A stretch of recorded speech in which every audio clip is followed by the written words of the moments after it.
Olha,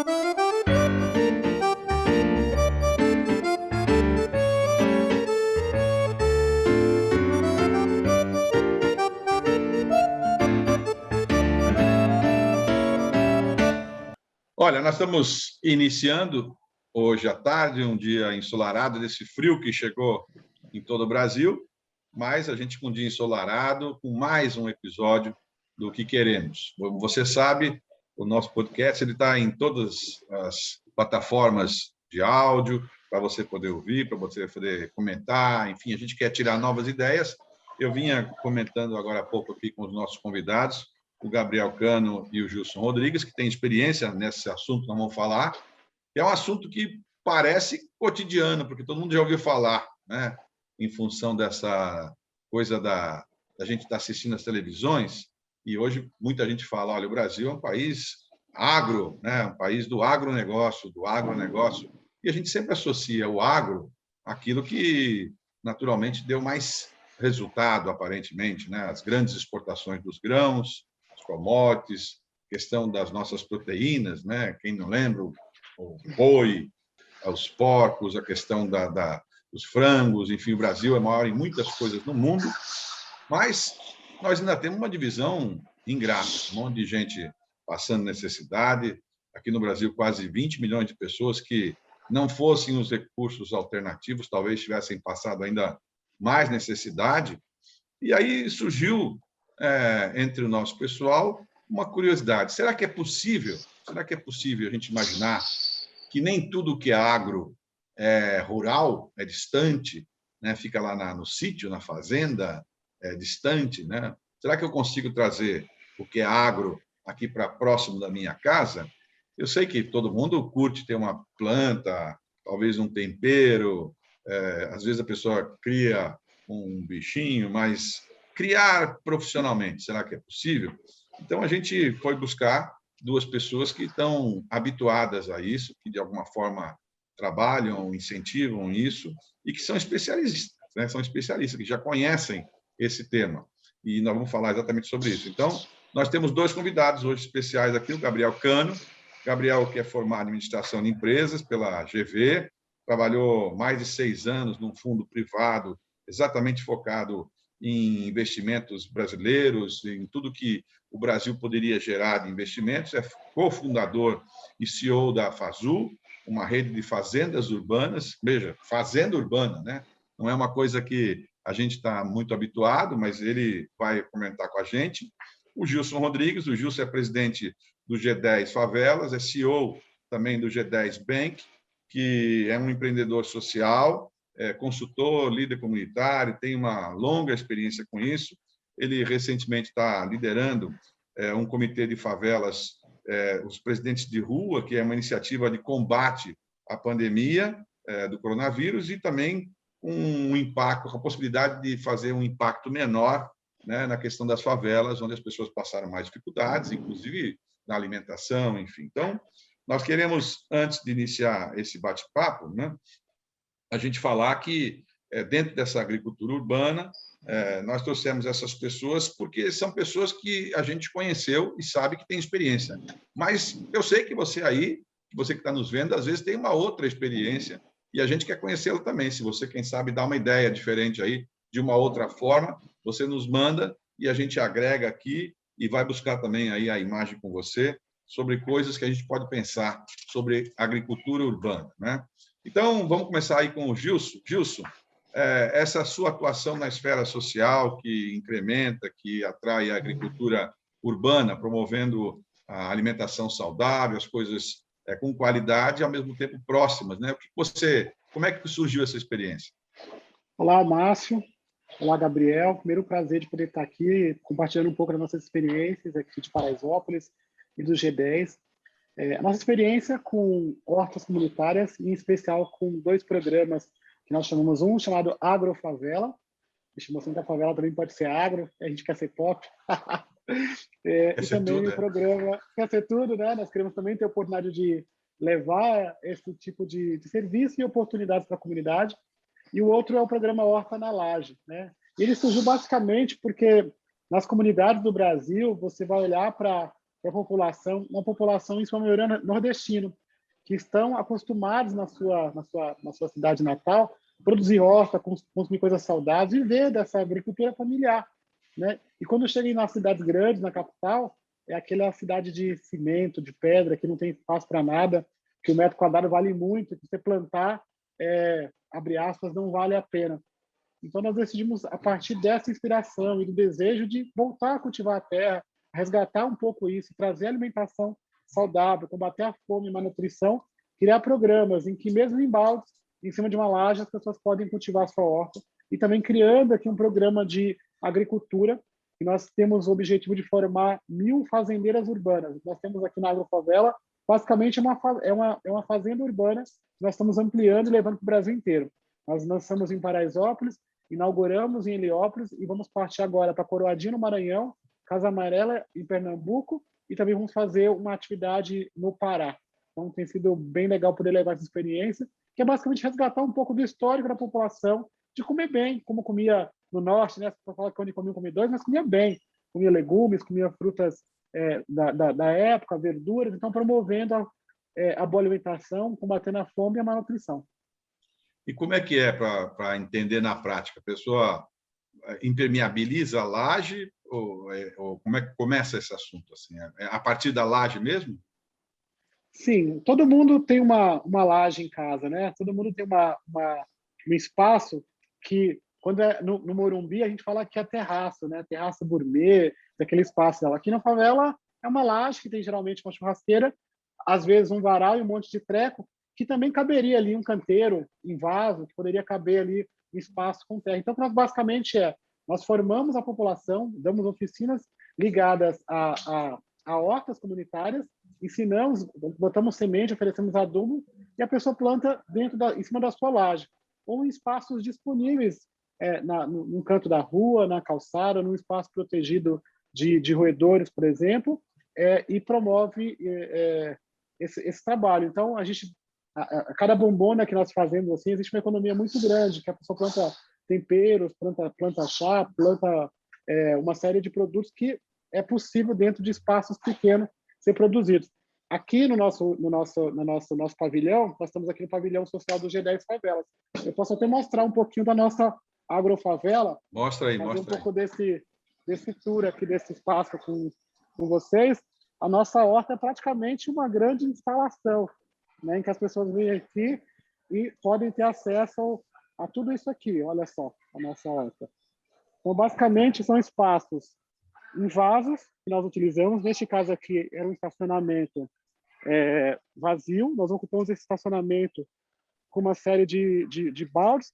Colocamos nos baldes, neste caso aqui, para não furar o chão, e fizemos uma instalação bem bonita ali em cima nesse tanque que vocês estão vendo aqui, nessa torre. Vamos fazer o desenho do João Pai de Feijão, que a ideia é que as crianças possam se inspirar também na plantação, porque quando você olha para cima você vai ver o céu, né? Então a gente está inspirando as crianças, oferecendo uma boa alimentação em baldes e também fazendo trabalho de hidroponia. Tá vendo aqui, ó? Então, só nessa hidropônica aqui nós temos 900 pés, 900 verduras, legumes que nós colocamos aqui. Aqui é o nosso berçário, são nossas plantinhas. Daqui ela vai parar aqui neste espaço e um mês elas estão prontas para serem vai para o prato, né, para ir para a mesa. E aí, através das oficinas com as mulheres aqui principalmente que trabalham, nós oferecemos para elas, além dos baldes, das plantas, né, das mudas todas, nós estamos agora fazendo um programa de poder levar essa mini hidropônica para casa, tá vendo? Então, são um espaço com 40 buracos, ela pode plantar tudo. Então, você tem aqui nessa que Ela é feita por exemplo, do quê, aqui, plástico. É uma plástico. estrutura plástica que tem um tanque embaixo, aqui assim, e essa água é água reaproveitada, você põe uma vitamina nessa água e ela produz bem. Olha, isso aqui vai para casa das pessoas. Cebolinha, coentro, olha essa aqui já está couve, queijo, salsichão, produz tudo. Então as pessoas estão indo para casa com levando para casa depois das oficinas. E o espaço é bonito, é agradável, as pessoas gostam muito, quer ter em casa. Então a gente está inspirando, porque por vezes as pessoas acham que é caro ter uma boa alimentação, que é difícil fazer o orgânico, por exemplo, que a gente tem feito nos baldes. e quando chega aqui se depara com uma outra realidade. Qualquer cantinho dá para fazer. Uma caixa dessa, por exemplo, aqui, você pode colocar várias variedades de temperos, de chás, mesmo misturado, que funciona. A gente tem feito esse trabalho. Ó. Isso aqui são mudinhas, sementes que nós plantamos, olha. E vai produzindo aqui, Muito legal. funciona muito E bem. E as fazendeiras essa também terra são... é como essa terra daí? Ela é uma terra enxertada? Sim, é uma terra adubada, ela já vem adubada. A gente está montando aqui o trabalho para produzir nosso próprio adubo, mas ainda nós não estamos fazendo ainda, por uma questão logística de espaço, mas em breve nós vamos fazer. E a ideia é poder fornecer adubo, inclusive, para outros lugares. Nossa ideia é levar e disseminar um trabalho de hortas comunitárias pelo Brasil, percebendo que é uma alternativa a essa questão da boa alimentação, mas também do combate à fome. Nós percebemos que no último período aumentou a fila da fome aqui em Paraisópolis, no Brasil inteiro, a necessidade. Hoje, nós temos 55% da população vivendo uma situação de insegurança alimentar. E o Brasil é rico, né? O Brasil é um rico, né? Quando a gente fala que é agro, que tem muito alimento aí que podia estar sendo distribuído, mas para ter que essa consciência ser despertada, nós temos alternativas de produção de alimentos em nossa própria casa, em espaços pequenos, em praças que estão abandonadas, e cada um poder utilizar, pensar um pouco nessas alternativas e dar as condições para a população poder sobreviver, eu acho que temos solução, né? O Brasil tem jeito, né? E essa terra produz muita coisa.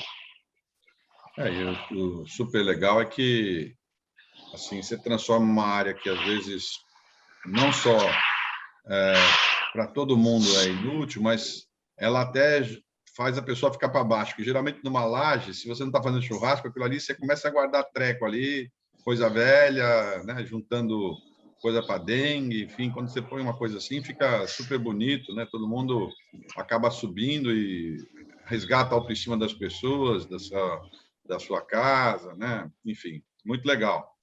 Deixa eu ver a experiência. Gabriel, você é formado em administração, foi da área financeira, atuou nessa área, enfim. O que foi que te levou a essa mudança drástica aí de atividade, Gabriel? Putz, eu acho que eu cansei, assim. Acho que tem muita gente que passa muito tempo em mercado financeiro, assim. Eu comecei, enfim, estagiei já em mercado financeiro, então passei a vida inteira lá. E aí chegou um momento que acho que muita gente começa, pô, será que é isso? Será que é isso que eu quero, etc. E aí tinha esse projeto, né, que era um projeto que, na verdade, meu padrasto que idealizou, mas ele tinha outra empresa, então não tinha meio que quem tocar. Então eu tava sei lá, nessa insatisfação ali trabalhando no mercado financeiro e esse projeto engavetado. Eu falei, pô, e se eu não pegar isso e testar, né? O máximo vai acontecer é não dar certo, não gostar, enfim, qualquer coisa, mas pelo menos eu vou para frente. Então foi meio que esse o gancho que eu peguei. E daí você precisa ter uma certa coragem para o cara falar, não, agora eu vou largar isso aqui, fazer aquilo ali É e um tal, precisa pouco, ter é uma meio certa... assustador. Mas também dá uma paz de espírito quando você faz aquilo que você curte, quando é vocacionado, né? Enfim. E aí Eu acho que você... tem uma curva de aprendizado muito bacana, assim. Tem muita gente que fala hoje em dia, assim, mais molecada, que é tipo, cara, o novo MBA é empreender, né? O novo... Então, assim, o que você vai aprender empreendendo, dando certo ou não dando certo, é uma curva de aprendizado que você não teria em nenhuma escola, em nenhum pós, nem nada, sabe? É uma parada que ou você tá lá vivendo ou não. E no caso da Fazu, começou por onde? Qual foi o primeiro caso, assim, o lugar físico? Então, a Fazu é engraçado, porque a gente tentou fazer muito parecido com o que o Gilson fez, mas ele foi muito mais bem sucedido que a gente. Então, a nossa tese era realmente assim, é exatamente o que ele falou, pô, a gente olha para a favela, tem tanta laje, tem tanta gente sem trabalho e sem alimentação, que era fazer cara, muito do que o Gilson fez, assim, só que a gente não conseguiu executar tão bem. Então, a primeira Fazu que existiu foi ali no Jardim São Luís, ali perto do Morumbi, né, lá na zona sul de São Paulo, que a gente pegou uma ONG que tinha ali dentro da comunidade e instalou uma fazenda hidropônica. E lá a gente, enfim, começou uma produçãozinha de rúcula, de hortaliça, etc. Mas a gente tinha muita dificuldade de fazer uma produção primeiro que era tão pequena, que era só uma hortinha hidropônica, então não tinha essa escala que o Gilson tem, que, pô, você tem uma equipe, você tem gente, você tem para ficar de olho o dia inteiro. Então era uma coisa muito, muito inicial, e as pessoas que tomavam conta não era a principal fonte de renda, ou principal coisa que ele fazia da vida. Então, assim, era muito difícil exigir, enfim, da pessoa que está lá, que não é a fonte de renda dela, cara, você vai ter que... Você nunca produziu uma rúcula. E você esperar que a pessoa, pô, daqui 1 mês, 2 meses, eu quero uma rúcula incrível, porque eu vou vender sei lá onde, é muito difícil. Então, a gente começou a mudar um pouco o modelo de negócio, e continuar com a tese de aproveitar esses espaços sem prévio uso, que é o que você falou, é espaço, pô, que não serve para nada, né? Então, não só nas comunidades a gente tem isso, mas se a gente olhar São Paulo por cima, pô, todos os bairros têm isso. Então, basicamente, a gente tenta achar essas parcerias ou essas sublocações, e a gente instala essa fazenda hidropônica nesses locais. Então, hoje, por exemplo, a gente tem uma fazenda instalada numa laje de um restaurante na Vila Olímpia, que basicamente só pegava chuva, né? Então a gente falou, cara, deixa a gente usar aqui, a gente paga um aluguelzinho. A gente deu uma pausa numa parceria que a gente tinha, mas era uma ONG no Brooklyn também, que eles tinham um super quintal, então, pô, vamos fechar uma parceria que a gente instala aqui, a gente gera renda para algum funcionário de vocês que toma conta da fazenda, etc. Então, a tese é muito parecida, mas a gente acabou caminhando para um outro lado, que é ampliar um pouco esse espaço e não focar tanto na comunidade. Mas a pessoa que trabalha nesse espaço sempre são, por exemplo, a gente tira a molecada que está pedalando na Rappi, no iFood, 12 horas por dia no meio da marginal. Então, a gente pega essa molecada, fala, cara, agora vamos aprender a fazer a colheita, tipo, num espaço muito mais seguro, ganhando muito melhor, etc. Então, a gente acha que a gente consegue gerar além da alimentação, para a população em geral, esse benefício social nessas Inclusive, vendas.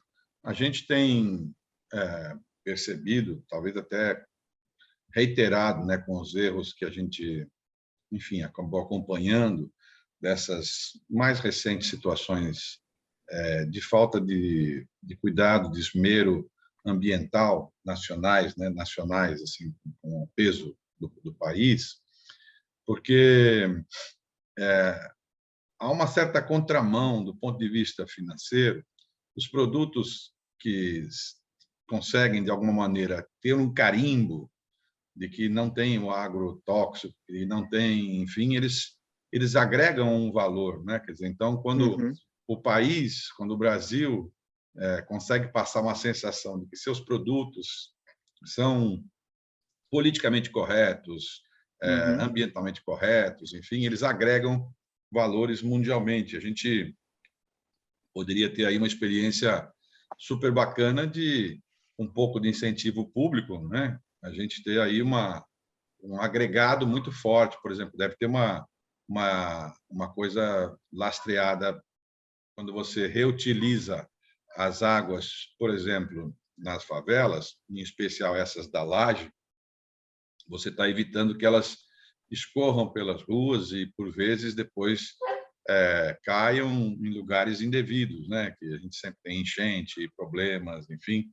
E o estudo que me passaram aqui de 2 professoras, né? Maeva Dang e Michele Sampaio, que vocês devem conhecer de nome, enfim, falam na possibilidade de chegarmos no Rio de Janeiro a 1.400 hectares de agricultura urbana só com lajes. Agora, se você agregar nisso, por exemplo, áreas lindeiras às ferrovias, são enormes, áreas lindeiras aos canais, aos córregos, as áreas públicas, né? Quantas áreas públicas, escolas, quantas escolas, creches, enfim, a gente tem aí uma quantidade enorme de alternativas que o poder público poderia incentivar. Você diz, Gilson, eu sou uma pessoa, tenho uma laje de 10 por por 5, 50 metros quadrados, enfim, quero colocar algumas dessas estruturas para funcionar. Qual é o custo que eu tenho se eu tivesse que comprar isso para poder fazer, produzir, se eu não tivesse nenhum tipo de ajuda, quanto eu gasto para poder fazer isso inicialmente para cada um desses vasos, ou não sei como é que você chama essa estrutura que você tem aí? O morador, neste momento, não paga nada, né? Nós fazemos um trabalho de apoio. Nós temos aqui um programa em parceria com o Instituto Sapiranga, que é um instituto mantido pela Sodexo. E a gente tem mantido, ganhamos um edital em Paris, o ano passado, e temos segurado bastante esse trabalho com uma equipe, mas para uma pessoa que quiser começar a produzir em casa, em balde. Um balde é um balde que pode ser reaproveitado, descontaminado, se for o caso, e utilizar um balde que você pode comprar no supermercado, uma terra. Então, assim, eu imagino que com R$50 você já consiga produzir alguma coisa. Cebolinha, tempero. Nós temos feito oficinas em que nós reaproveitamos as garrafas PET, por exemplo. E você pode plantar alecrim, cebolinha, coentro. Então, depende do tamanho que a pessoa gostaria de fazer. Mais uma bombona, por exemplo, com terra e algumas sementes, R$50 você gasta. Então, é barato fazer. No nosso protótipo de hidroponia, você consegue fazer aquele protótipo todo por R$900. E está caro ainda. Eles estão colocando muitos produtos melhores, mais elaborados, mas dá para fazer ele muito mais barato. A gente tem tido demanda, inclusive, de venda para as pessoas que vindo visitar aqui. Nós temos conversado muito com a Leroy Merlin. A Leroy Merlin gostaria de ter o nosso protótipo sendo vendido lá nas lojas. Então, nós estamos negociando esse programa e vamos criar um programa, inclusive, chamado Adote uma Horta, para que as pessoas possam ajudar a financiar esse protótipo com 40 espacinhos para sementes. A ideia dos 40 lugares, nós pensamos primeiro num trabalho em que fosse com 30 buracos, um para cada dia. Eu falei, vamos colocar logo 40, que a pessoa pode colocar mais variedades, facilita bastante. Então, é fácil, é simples de fazer, é você pegar sementes, pegar terra, achar um espaço, um recipiente para você colocar, e funciona bem. Quer dizer, um protótipo desse da hidroponia, para fazer 40 buraquinhos e produzirem, eu tenho essa ordem de grandeza aí, tipo, em valores de hoje, R$900, a pessoa consegue fazer aquilo funcionar. Exatamente. Produz, todo mês, 30 dias, ela tem alface, por exemplo. Ela pode ter 40 pés de alface, pode ter um tempero. A ideia é que cada buraco ela utiliza para uma coisa diferente, né? Mas já depende da família. O que nós estamos pensando é muito do que o Gabriel está falando. Nós já tivemos proposta aqui de empresas, por exemplo, que querem comprar, a cozinha quer comprar os nossos produtos. Mas, neste momento, nós estamos utilizando parte desses produtos dentro da nossa própria cozinha, num trabalho que nós temos chamado Mãos de Maria, que é a distribuição de marmitas aqui durante esse processo de pandemia, e durante as oficinas as mulheres também levam esse plantio. Mas nós estamos trabalhando para criar um processo de mais escalas, para ter cada vez mais lajes e a gente começar a vender esses produtos. Então, seria um primeiro momento em que nós compraríamos dos moradores para gerar trabalho e renda para eles e revenderia para um grande comprador. Então, já existe diálogo com relação a isso. Ainda não existe escala que me permita vender e doar, mas nós vamos fazer aqui. Nós devemos anunciar isso no aniversário de Paraisópolis, que vai ser em setembro, dia 16 de setembro. Paraisópolis faz 100 anos. Nós temos aqui uma área de 5.000 metros quadrados, em que nós vamos colocar muita hidroponia, muita plantação no chão, e provavelmente, Gabriel, vai ser a maior horta, a maior fazenda urbana da cidade de São Paulo. Eu não conheço nenhuma tão grande assim, não, mas a gente é metido aqui no Paraisópolis, né? Então vamos fazer uma coisa bem grande, para quando as pessoas olharem do alto, assim, passar aqui, ver aquelas vermelhas, ver aquela mata, assim, assim, vai ser a nossa Amazônia. Que legal, que é uma... É incrível. Você, Gabriel, com a tua experiência aí de mercado financeiro, enfim, essas coisas que a gente, por mais que a gente deixe da atividade, mas é claro que as coisas também marcaram sua vida, né? Me parece, essa história da Leroy Merlin, falar com o Gilson, tentar comprar a ideia de colocar lá, enfim, tem todo um apelo, né? Que, claro, a empresa não está naturalmente verificando quanto ela vai ter de lucro em cada uma das hidroponias que ela vai vender. Ela quer um pouco da marca, dessa coisa do sustentado dentro, enfim.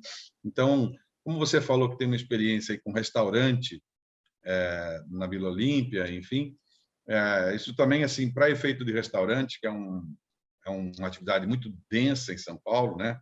Ainda com tudo que nós passamos com tanta dificuldade, ainda é uma das atividades que mais gera emprego, né? Os restaurantes, todas as partes comestíveis, enfim. É claro que seria muito simpático para qualquer restaurante falar, olha, eu produzo, ou então eu compro a produção produzida aqui do lado, nessas casas que vocês estão vendo aqui, enfim, é sempre muito simpático para efeito de marketing mesmo, né? Sim, Menos sim. do que custa, mas pelo que produz, né? Agora, eu tenho uma dúvida, e aí porque quando a gente que não é dessa área, né? Eu sempre fico a pensar que eu acho que as coisas assim ligadas à questão de hortifruti em especial, né? Que aliás elas até dispensam a aquisição quando o poder público vai comprar hortifruti, ele é dispensado em alguns casos de licitação, exatamente para ele poder incentivar a criação. Então, eu poderia, por exemplo, sou prefeito de São Paulo, supondo, né?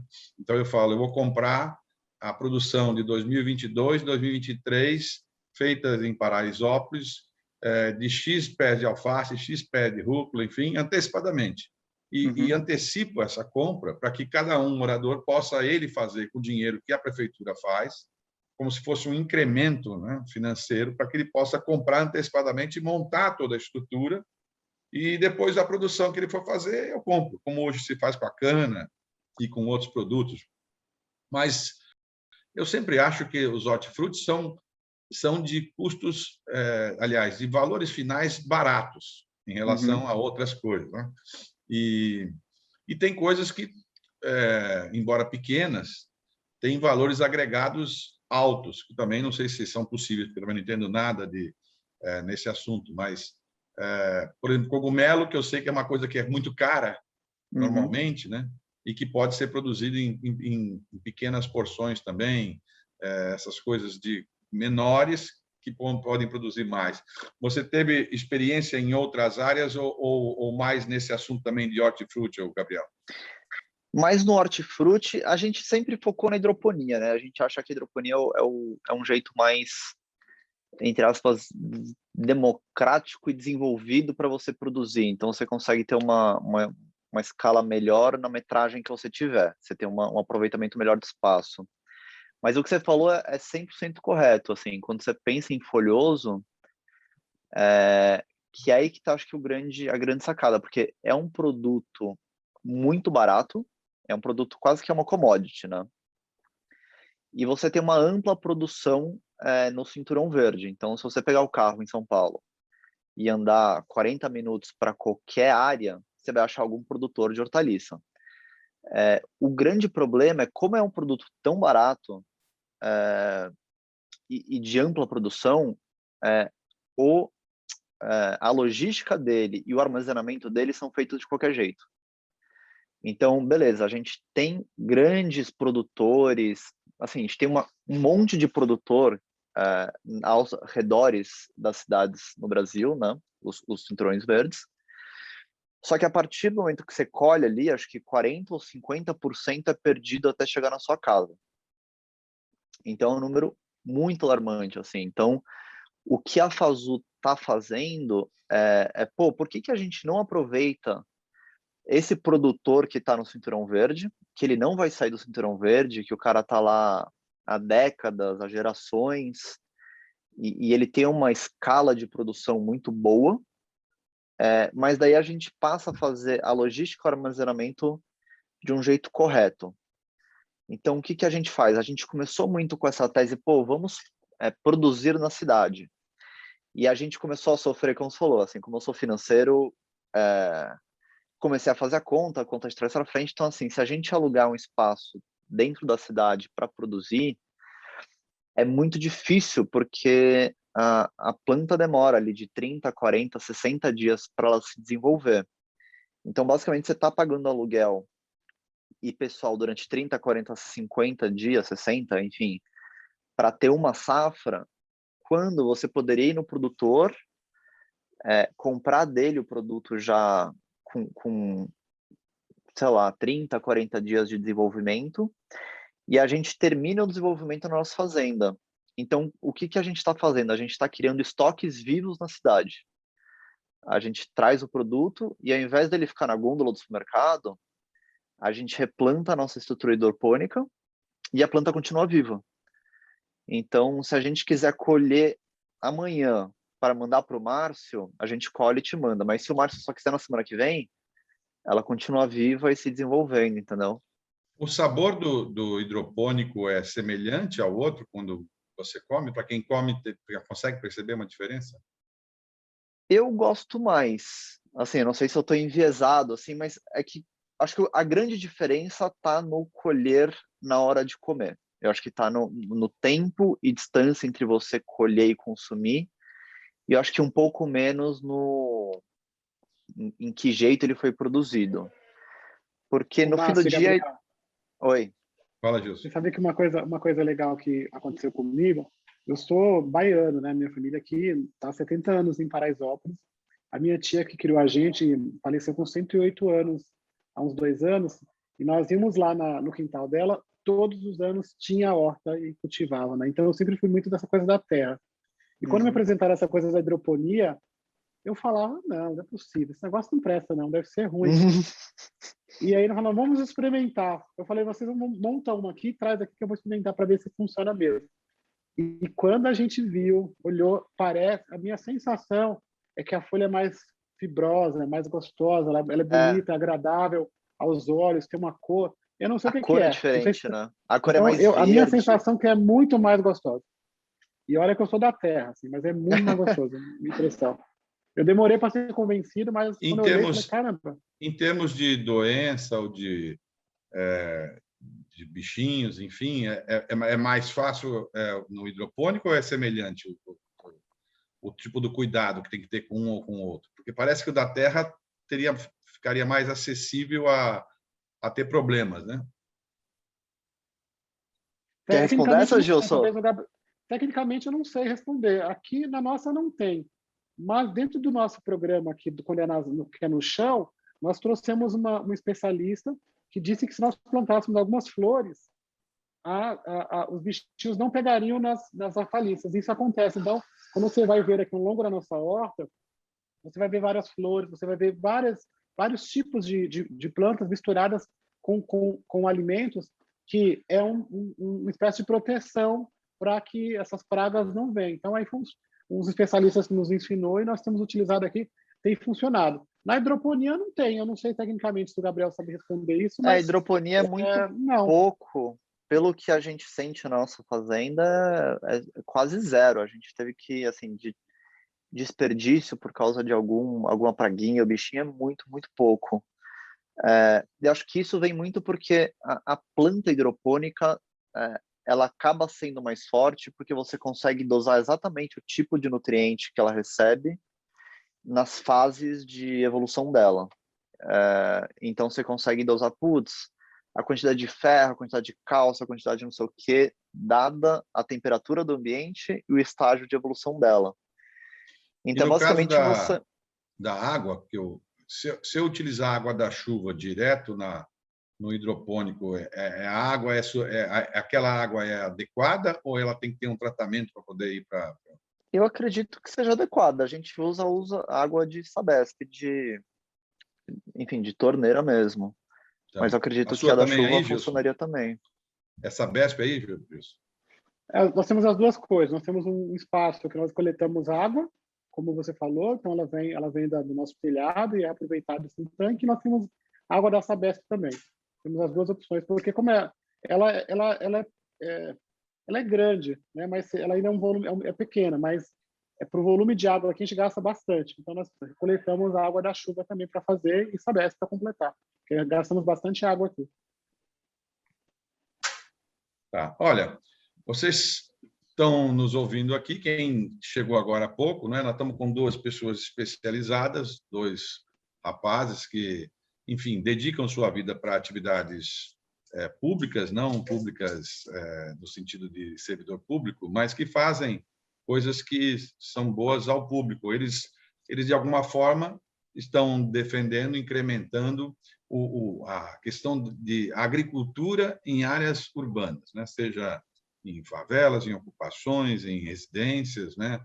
O tipo do sonho ideal, a gente ter próximo de casa, você vai lá e fala, olha, colhe hoje um pé de alface, faz hoje um rabanete, enfim, e você, como todo mundo fala, né, peguei no quintal de casa. Então, esse pegar no quintal de casa, que a gente achava antigamente que era uma coisa que dependia de um espaço físico grande, eles estão nos mostrando aqui experiências bem-sucedidas de espaços menores. E isso serve como incentivo aqui para a gente nessa conversa que nós estamos tendo, porque ao longo desse 1 ano e pouco aí de pandemia, a gente, na história da humanidade, né, toda vez que houve dificuldades na humanidade, também foram instantes de novas oportunidades, né, de ideias diferentes.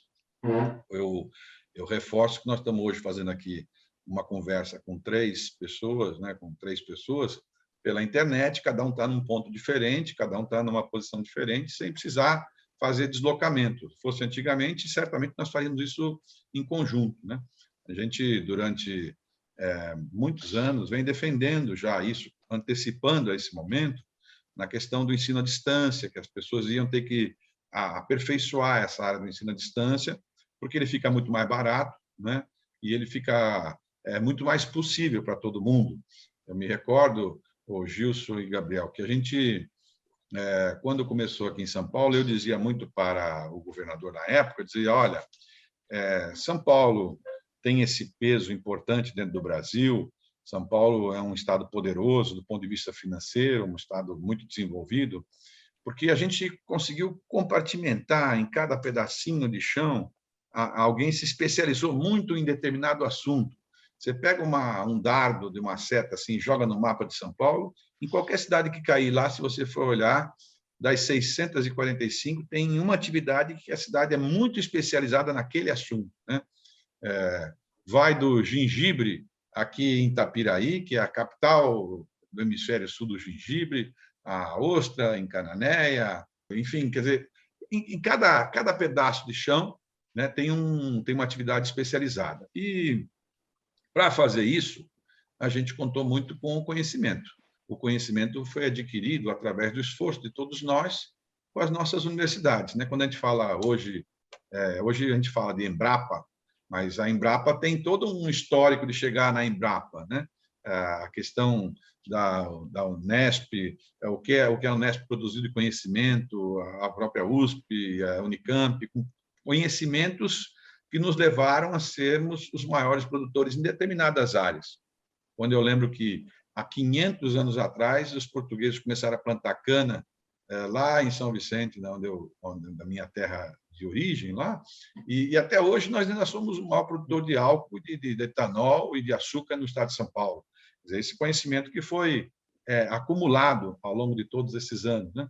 Então, o que é justo? Que a gente divida esse conhecimento com mais pessoas, porque, afinal de contas, as universidades públicas elas são sustentadas com recurso público, que todos nós pagamos impostos. Então, criar alternativa naquele tempo de fazer tudo isso presencialmente era muito caro. Mas agora não. Nós temos essa rede importante aqui que nos permite pegar um conhecimento de alguém que conhece muito determinado assunto e compartilhar com outras pessoas para que, de repente, a mesma experiência que o Gilson teve, que o Gabriel teve em outros lugares, a gente possa replicar. Eu tenho certeza que, para eles, acaba sendo também um orgulho quando você pega um pedaço do seu conhecimento e vê alguém fazendo alguma coisa que deu parecido lá do outro lado.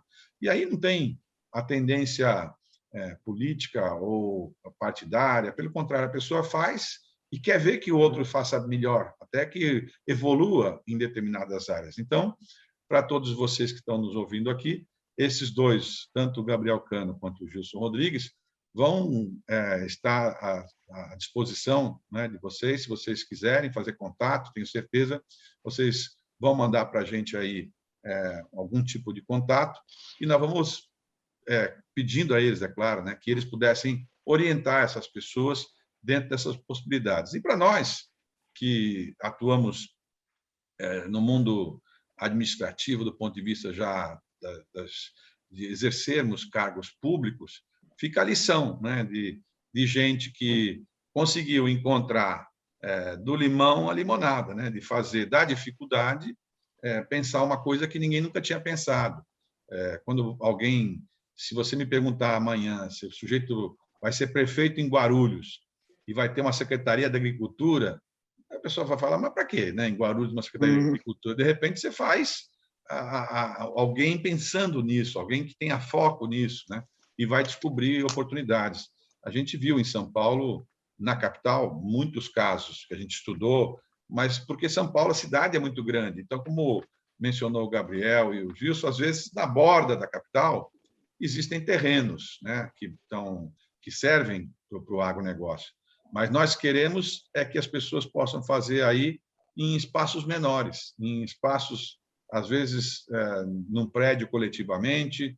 Olha que experiência bacana, se os prédios de apartamento tiverem uma ocupação das suas lajes, a gente cria um incentivo de baixar o valor do IPTU desses prédios, né? Ou tirar uma taxa qualquer. Como isso seria fácil de você criar esse equilíbrio? Para isso, o poder público tem a mão pesada, ele tem que ter essa mão mesmo para poder incentivar, né? Criar esses mecanismos de incentivo que, via de regra, essas soluções não estão nos técnicos, porque, normalmente, quem faz alguma coisa, muitas vezes, acaba repetindo as mesmas coisas, e, portanto, os resultados são sempre iguais.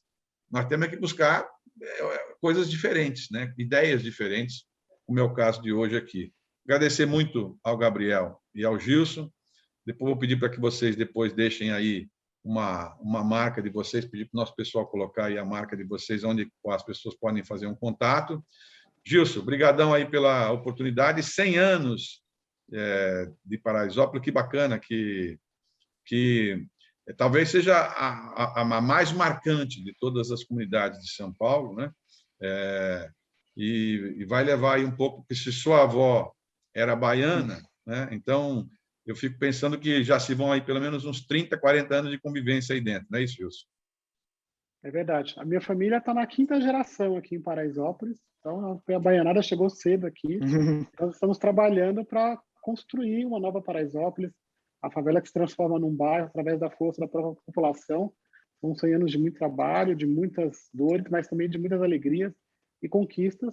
Agora, nesse momento de pandemia, estamos mais unidos ainda, criando uma estrutura que chamamos de presidentes de rua, que tem sido escalado pelo Brasil inteiro. Hoje são 3.000 presidentes de rua em 16 estados, tocando o trabalho de apoio para quem mais precisa. Então, muito obrigado por compartilhar essa que é uma das experiências que nós temos feito no G10, que nós acreditamos muito que pode ser polarizado no Brasil inteiro, né? Se der certo em Paraisópolis, pode dar certo em qualquer lugar. E nós acreditamos que o Brasil é um Brasil só, que nós não devemos estar divididos em muros e que, se cada um fazer a sua parte, se ajudar, a gente sai dessas crises juntos e sai mais forte. É isso mesmo. Obrigado. As experiências, né, que nós tivemos mundialmente bem-sucedidas, né, e aí envolve tudo, mas, em especial, o tema que é mais forte, claro, na capital, muito mais forte ainda, que é essa história da questão da violência, da discriminação, da falta de oportunidade, enfim, você percebe claramente que os lugares onde o desenvolvimento passa lateralmente é exatamente os lugares onde a gente tem que mais interferir e mais ajudar, que é onde as pessoas, com pequenas interferências, que não custam tanto, quando a gente pensa que uma obra como, sei lá, um rodoanel custa 30 e tantos bilhões de reais para ser feito. Uma linha de metrô custa 15, 12, 16 bilhões. Todas são importantes, mas com um desses trechos, por exemplo, você faz intervenções como foram feitas em muitos lugares do mundo, né? Exatamente, em vez de você remover as pessoas, que era aquele conceito anterior, de remover para algum lugar, de tentar construir um monte de casinha igual, utilizar o espaço que já existe, né? E acomodar as pessoas para que elas possam viver ali mesmo num ambiente ideal, né? E aí é muito acesso, né? Acessibilidade, a questão de você permitir esse ir e vir, né, o deslocamento, que às vezes é muito truncado nas nossas áreas mais densas, porque as ruas não são suficientes, enfim, ou não tem a adequação, é a tarefa mais dura e talvez aquela mais útil para todos nós. Gabriel, muito obrigado também pela sua gentileza aqui de nos ajudar, de nos orientar. E vou pedir para você, então, se despedir aí, agradecendo mais uma vez sua presença. Não, obrigado aí pela oportunidade de falar um pouquinho do nosso projeto. Queria parabenizar também o Gilson, porque o projeto é incrível. E eu acho que está todo mundo alinhado, assim, no sentido, pô, tem tanta ineficiência, tem tanta alimento sendo jogado no lixo e tem tanta gente passando fome, assim.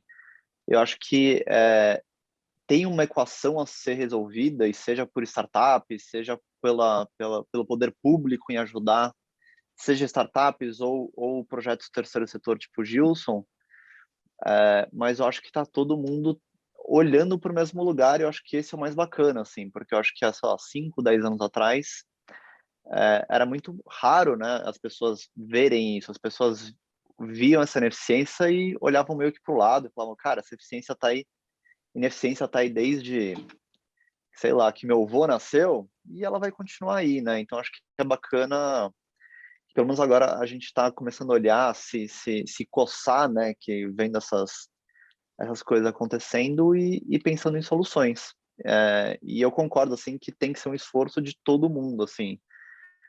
Não é só a startup que vai fazer todo esse trabalho, também não é só o poder público que vai fazer esse trabalho, nem o terceiro setor. Acho que é um esforço meio que conjunto e cada um pegar uma ponta e tocar o barco. E no caso de vocês, tem uma essência que é o fato de que não ficar esperando, né, a prefeitura ter a ideia, o governo ter a ideia, ao contrário, né? Quer dizer, é dar a ideia para que eventuais prefeituras ou governos possam pegar a experiência bem-sucedida e disso saírem outras iniciativas, né? Mas a partir dessa ideia, daquilo que vocês construíram. As grandes soluções que eu falei há pouco do Estado de São Paulo, que era muito mais compartimentado, porque quando a gente fala do agro, todo mundo tem a sensação dessas coisas grandes, né? E o grande, embora seja poderoso, importante, mas o grande normalmente é para exportação, né? O grande Exatamente. exporta. E a exportação no Brasil, ela não é tributada e ela gera poucos impostos, né? Se você pensar bem, às vezes um alqueire de terra, se você for colocar boi, gera pouco emprego em relação a outras coisas. Agora, se a gente pegar o boi, colocar no navio e mandar ele para poder ser cortado fora daqui, aí gera menos ainda, né? Então, nós temos que pensar com essa coisa da natureza que nos favorece, conseguir produzir aqui o que mais puder gerar mão de obra. E certamente aí vocês acharam uma agenda super bacana, que eu vou passar a incorporar agora nas minhas falas aí, porque foi mais uma lição, né, de vida de vocês, do que propriamente dito, do que eu apenas acompanhei o fato de vocês terem tido uma iniciativa de alguma coisa que passa... Olha que eu estou há 40 anos na vida pública, já passei por muitos cargos, mas realmente não tinha lembrado ou pensado numa solução como essa. Muito obrigado a você, Gabriel. Muito obrigado, Gilson. Obrigado. Todos fiquem com saúde aí, que Deus abençoe. A todos Amém. vocês, muito obrigado pela experiência. Um abração. Valeu. Vamos continuar conversando outros assuntos que vocês vão ver, que também são novidades, que geram emprego, que geram renda, para a gente também, claro, todo mundo preocupado com a doença, com o problema da saúde, mas nós temos que pensar o pós, né? O pós tudo isso. Como é que a gente vai sair dessa encrenca aí, né? Vamos juntos. Um abração.